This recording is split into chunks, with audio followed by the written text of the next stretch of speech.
ভাবো 2050 সালে পৃথিবীর শক্তিশালী দেশ আর আমেরিকা না, নতুন একটা দেশ কন্ট্রোল করছে পুরো বিশ্বকে। কে হবে এমন দেশ? চীন, ভারত, নাকি এমন কেউ যাকে আমরা সিরিয়াসলি নিচ্ছি না? আজকের ভিডিওতে আমরা এমন কিছু তথ্য দেখবো যা শুনলে আপনার ধারণাই বদলে যাবে। বর্তমান পৃথিবীতে সুপার পাওয়ার মানেই একটা নাম, ইউনাইটেড স্টেটস। কিন্তু ইতিহাস বলছে কোনো দেশ দীর্ঘ সময় শীর্ষে থাকে না। এক সময় ইউনাইটেড কিংডম ছিল বিশ্ব শাসক, তারপর উঠে আসে আমেরিকা। তাহলে প্রশ্ন হচ্ছে, পরবর্তী সুপার পাওয়ার কি?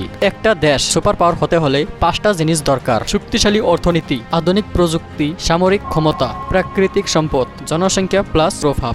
এই 5টা দিক থেকেই আমরা এখন কয়েকটি দেশকে অ্যানালাইজ করব। এর প্রথমতে আসে চীনা। চীন এখন বিশ্বের দ্বিতীয় বৃহত্তম অর্থনীতি এবং খুব দ্রুত এগিয়ে যাচ্ছে আমেরিকার দিকে। মেড ইন চীনা থেকে এখন ক্রিয়েটেড ইন চীনা। AI, 5G, রোবোটিক্স সবখানেই চীনের ডমিনেন্স বাড়ছে। এবার আসি ইন্ডিয়া। ভারত এখন বিশ্বের সবচেয়ে বেশি জনসংখ্যার দেশ। ইসরো কম খরচে স্পেস মিশন করে সবাইকে তাক লাগিয়ে দিয়েছে। Plus point, democracy, global support, fast growing economy. অনেকে মনে করে 2050 সালের মধ্যে ইন্ডিয়া হবে সুপার পাওয়ার দেশ। এখন একটি প্রশ্ন বাজে, আমেরিকা কি হারাবে তার ক্ষমতা? বর্তমানের king United States, strongest military, biggest tech companies, Google, Apple, Microsoft, global dollar control. তাই প্রশ্ন হচ্ছে, আমেরিকা কি এত সহজে হার মানবে? অ্যান্সার হলো না। এক্সপার্টস বলছে USA অনেক বছর ধরে টপে থাকবে, কিন্তু ডমিনেন্স কমতে পারে। আরো কিছু দেশ আছে যারা ফিউচারে সারপ্রাইজ দিতে পারে, যেমন Japan. Technology strong but again population, কিন্তু এদের কেউ ফুল সুপার পাওয়ার হওয়ার মতো